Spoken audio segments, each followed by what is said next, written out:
আজ বাড়িতে প্রথমবার বানিয়েছিলাম পটল বাটা। খেতে কিন্তু বেশ ভালো হয়েছিল। তো চলো দেখি আমি এই পটল বাটাটা কিভাবে বানিয়েছি।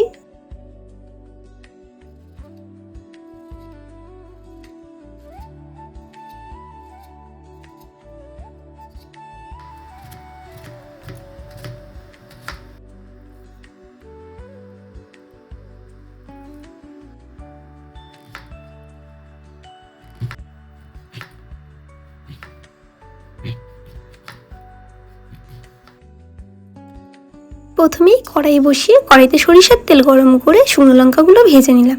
তারপর ওই তেলেই দিয়েছিলাম পেঁয়াজ কুচি।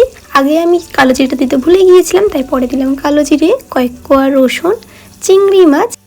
তারপরে দিলাম আগে থেকে কেটে রাখা পটলগুলো আর দিয়েছিলাম স্বাদ মতো নুন, হলুদ গুঁড়ো, লঙ্কার গুঁড়ো দিয়ে পটলটাকে বেশ ভালোভাবে ভাজা ভাজা করে নেব। সব কিছু ভালোভাবে ভাজা হয়ে গেলে এবার এগুলোকে শিলে ভালোভাবে বেটে নেব।